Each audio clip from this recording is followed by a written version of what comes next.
You know what? F multiple sclerosis. I have one question for you.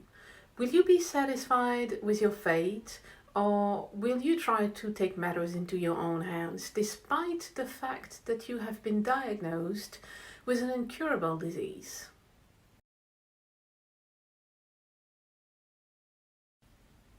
You have been diagnosed with an incurable disease, and your future looks rather gloomy. And maybe you are wondering what you could have done to get multiple sclerosis, or any other autoimmune disease for that matter.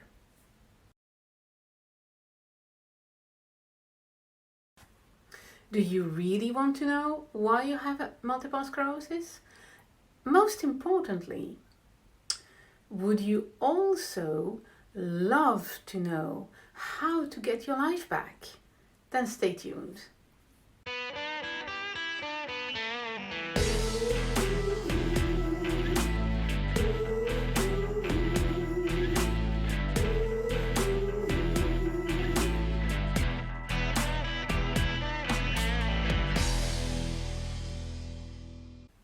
Hey, my name is Vanessa. I am the founder of Nessa's Ways. I was 25 years old when I was diagnosed with multiple sclerosis. Since then, I've put a decade's worth of research going through trials and errors to find what really works when it comes to overcoming MS. Today I have a mission. I am going to do everything within my power to help other people with an autoimmune disease do the same as me, thriving despite the disease. If, like me, you have a burning desire to stop this feeling of being powerless and overwhelmed, if, like me, you want something more than life with constant pain and fatigue, subscribe to my channel and hit the bell notification, because I have so many things to share with you and you don't want to miss it.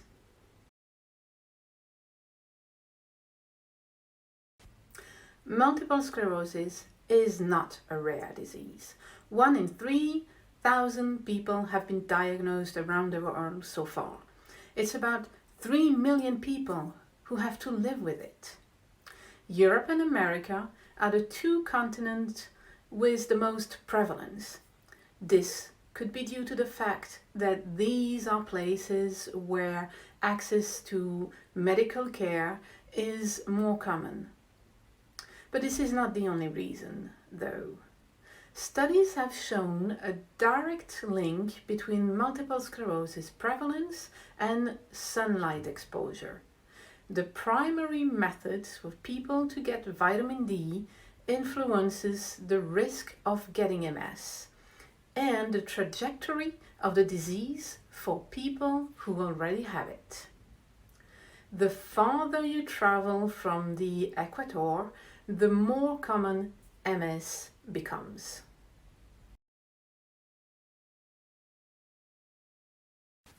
To continue with the statistics, MS is a disease that discriminates. Yep, 69% of the patients are women, and the majority of them are young when the diagnosis is made.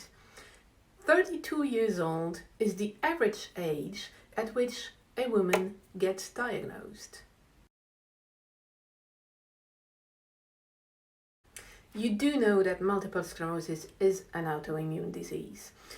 It could be interesting to know how exactly your immune system works, just in case you might have done something that messed it all up. I promise, I'll keep it simple. The immune system is made up of a complex network of organs, cells, and proteins that fight infections, aka microbes. The immune system keeps a record of every microbe it has ever defeated in types of white blood cells divided in B lymphocytes and T lymphocytes. They are known as memory cells. This means it can recognize and destroy the microbe quickly if it enters the body again, before it can multiply and make you feel sick.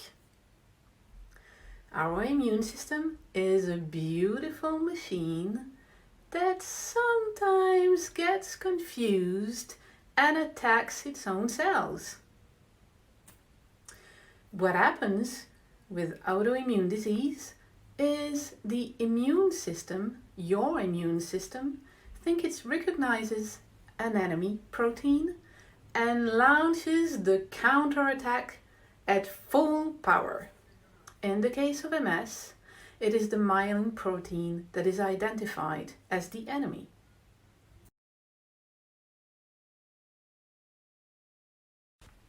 Now the question is, what causes your immune system to dysfunction? This is where it gets a little complicated. Up to this day, it seems that it could be a mix of different factors actually. If we concentrate on MS alone, we can consider genetics. There are often several cases of MS in the same family, but this factor alone is not enough, and sometimes, like it is the case for me, no one else in the family has it. Then we can consider the encounter with an infectious agent. A variety of viruses have been linked to MS, including Epstein-Barr virus. However, the list is not exhaustive, and researchers are still ongoing to try to pinpoint the other suspects. Then there is geographical location. As I already mentioned, MS is more common in areas further from the equator. This is referred to as the latitudinal gradient. However, the reasons for this are still unclear. There is a possible link to exposure or lack of to ultraviolet light. But there could be other reasons. Then you have insufficient levels of vitamin D. Numerous studies have shown a correlation between vitamin D levels and MS. Low levels of vitamin D may increase the risk of developing MS and may also negatively impact on outcomes once someone is diagnosed. Then you have smoking. Smoking significantly increases your chances of developing MS or experiencing progression of the disease.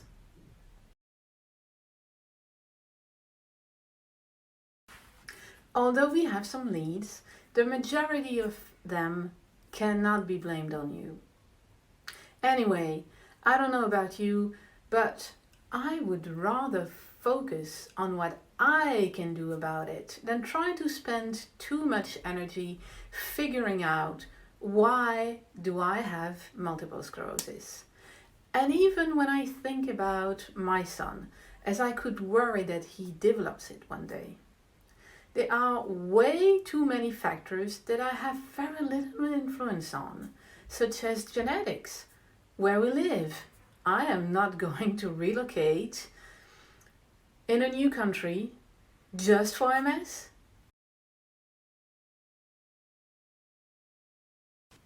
Then what can I do about it? First, there is medication. But I don't want to go too much into the details around medication here, as this is not my place to talk about the numerous options that exist on the market. Let's just say that it is extremely important to decide on this course of action in close consultation with your doctor. One last word, you have two main types of medication. The medication prescribed for acute relapses, usually steroids, either intravenously or orally.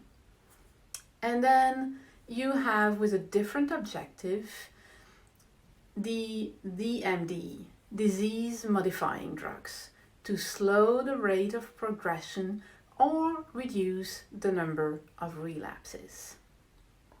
And last but not least, whether you take medication or not, you still have so many alternatives to not only live well, but to thrive despite multiple sclerosis. Now come the topics that I can really talk about. Lifestyle.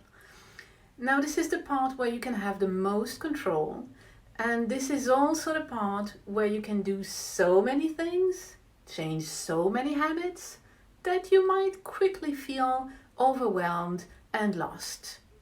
Adapt your diet. Stop eating this. You absolutely have to eat that. Take vitamin D. Take supplements. Exercise. Meditate. Join a support group. You have to rest and sleep. Your body needs it. Listen to your limits. Go beyond your limits. Don't change anything. I mean, you have information and it's all over the place. From adapting your diet so you can reduce unnecessary inflammation and fuel your body with all the nutrients necessary to fight the disease, to managing stress through exercising, meditation, and many other tools.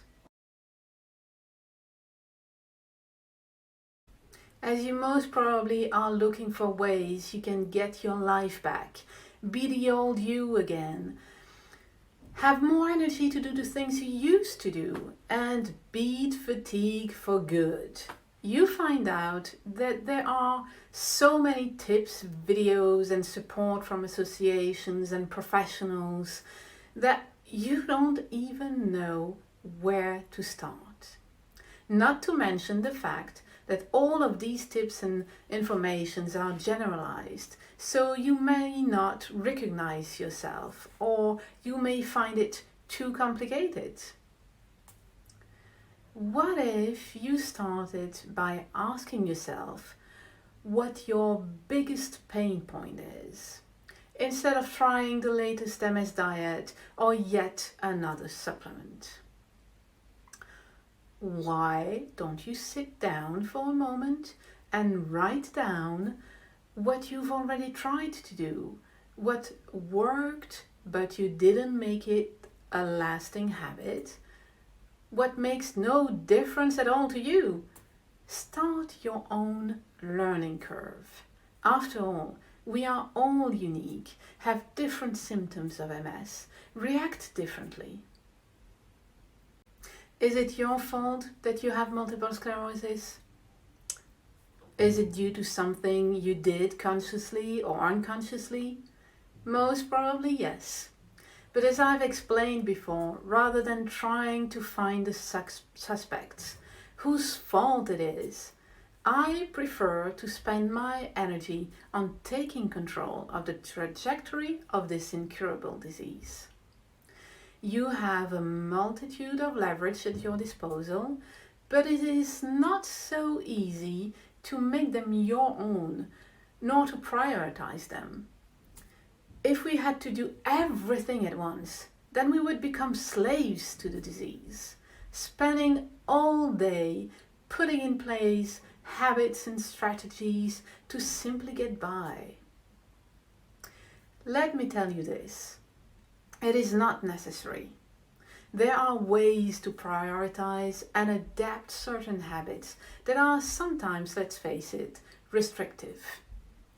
To distinguish the essential from the accessory. To build your own learning curve for yourself. Because you are worth it. Because you have a life to live, people to love. If you feel like this is too much for you to handle, that you hear so many people telling you they know these things you have to do to overcome the disease, that you don't even know what to do anymore, As you are about to give up, let me give you hope. There is a way you can build your own path.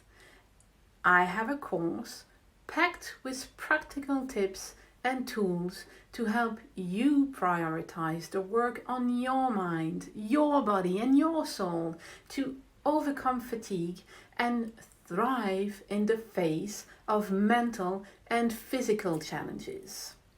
If you are ready to find out how a holistic approach can make you gain back control of your life and empower you to do more of what you really want in life, click on the link in the description of this video.